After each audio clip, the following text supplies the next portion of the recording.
இன்றைக்கு நாம் ஏசாயா 34 அதிகாரத்தை தியானிப்போம். ஆண்டவருக்கே மகிமையும் கனமும் ஸ்தோத்திரமும் உண்டாவதாக.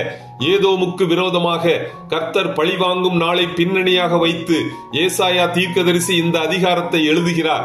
அந்நாளிலே கர்த்தராகிய இயேசு கிறிஸ்துவின் பாதங்கள் ஒலிவமலையின் மேல் நிற்கும்.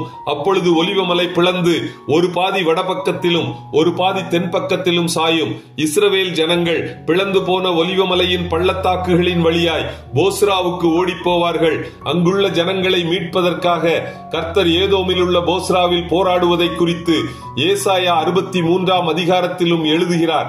அங்குள்ள ஜனங்களை போஸ்ராவின் ஆடுகளைப் போல கூட்டிச் சேர்ப்பார் என்று மீகா தீர்க்கதரிசி 2 அதிகாரம் 12வது வசனத்தில் குறிப்பிடுகிறார்.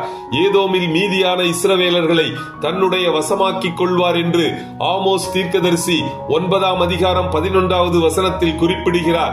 ஏசாவின் பர்வதமாகிய ஏதோம் நியாயம் தீர்க்கப்படுவதை குறித்து ஒபதியா தீர்க்கதரிசி 1வது அதிகாரம் முழுவதும் எழுதுகிறார். ஏதோமின் மீது நீதி செலுத்தப்படுவதை குறித்து எரேமியா தீர்க்கதரிசி 49வது அதிகாரம் 7வது வசனம் முதல் 22வது வசனம் வரை குறிப்பிடுகிறார். ஏதோமை பழிவாங்கும் நாளை குறித்து எசேக்கியேல் தீர்க்கதரிசி 35வது அதிகாரம் முழுவதும் எழுதுகிறார். இவை எல்லாவற்றிலும் ஏதோமை குறித்த ஒரு சில தீர்க்க தரிசனம் ஏற்கனவே நிறைவேறி இருந்தாலும் இனிமேல் நிறைவேற வேண்டிய தீர்க்க தரிசனம் அநேகம் உண்டு. எனவே கர்த்தருடைய புஸ்தகத்திலே தேடி வாசியுங்கள். இவைகளில் ஒன்றும் குறையாது, ஒன்றும் ஜோடி இல்லாது இராது. அவருடைய வாய் இதை சொல்லிற்று, அவருடைய ஆவி அவைகளை சேர்க்கும். அவரே அவைகளுக்கு சீட்டு போட்டார்.